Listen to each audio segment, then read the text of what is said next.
Hey guys, LevelCap here. Today we're going to be taking a look at the M.I.K.E, which stands for Microwave Incendiary Klystron Emitter. Kind of a mouthful there, so I'm just going to call it the M.I.K.E from now on. So what exactly does this large futuristic space gun do? Well, it seems to microwave guys from the inside out. Now, why would Crytek bother making a gun like this? Why not just give something bullets? Why did they have to get all creative with microwave emitters and whatnot? It does shoot like a normal gun. It's very accurate from the hip, but what's cool about this weapon is that it seems to ignore armor and it just goes straight for the health. This is actually totally awesome for killing people using auto armor. Their auto armor goes on, it doesn't matter. The M.I.K.E pretty much ignores their armor. Also, it seems to go through shields, so people who are standing on, say, spears or crash site areas and they hold those shields up, you can pretty much shoot through them. There was a guy standing there looking at me and I just shot him right through the shield, microwaved him, no problem. Now this thing seems to be pretty much perfectly accurate from the hip. You'll notice I'm not even aiming down sights with this weapon. It does come with about 4 different kinds of sights you can equip, but I say, what's the point? Why not just keep firing this thing from the hip? It has 100 rounds, or rather energy, per magazine, and you get a total of 4 magazines, including the one that's equipped when you start out. This is actually a decent amount of ammo, and it really does allow you to go on some killing frenzies. Because you're not actually shooting any bullets with this gun, there doesn't really seem to be much of any recoil at all. The gun seems to shake a little bit, but other than that, it's very easy to keep on target.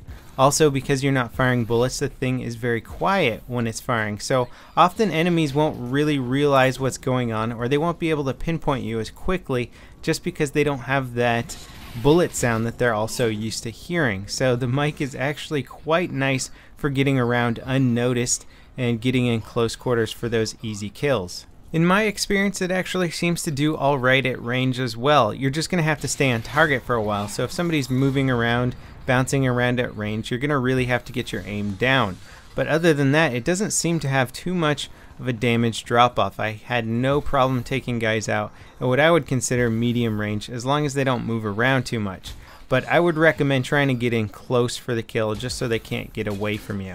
There's a whole bunch of different kinds of builds you could use for the M.I.K.E. Do you want to be really fast, or would you rather be really tough, or how about both? That's what I seem to be running with most of the time I was using this gun, and it worked out incredibly well. Maneuverability, as you can see here, I'm moving around very quickly, making me a hard target to hit, and also allowing me to get up and close to my enemies very quickly. And then of course I'm using auto armor so that I can keep maneuverability on, keep my speed up and fast, and not have to really worry about armor too much, let it take care of itself with the whole automatic activation aspect to it. And then the third suit module I was trying out was armor transfer. So basically armor transfer lets you absorb some of the armor from, I guess, killed enemies. So every time you kill a bad guy, your armor gets boosted a little bit. This is really good for going on multi-kills in close quarters. So you run into a room, there's 3 guys, well, you're getting shot. If you kill one of them, your armor gets regened a little.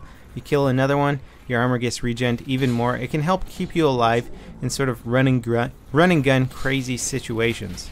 The M.I.K.E is without a doubt best used in close quarter combat. You're not going to really want to choose it for a long range build, so make sure you're good at getting up close and personal. Make sure you have modules that sort of facilitate that style of gameplay. The reload time on the M.I.K.E isn't too bad. It's definitely not as long as some of the machine guns out there, but it's not going to be quite as fast as most of the assault rifles you're used to. If it's an issue for you, I'd recommend running Weapons Pro instead of, say, Armor Transfer, but again, it really all comes down to personal preference. I think you could get away with running Weapons Pro. If you're running Armor Transfer, just make sure that you're keeping an eye on your magazine count. That was something that got a little bit tricky for me to do, just because I wasn't thinking of the gun as sort of a standard weapon out there. I didn't feel like I was running through a magazine, and since it does have 100 bullets in the mag, sometimes you forget that you're running low. You'll go through 2 guys and you won't realize that you only have 10 bullets left in the mag.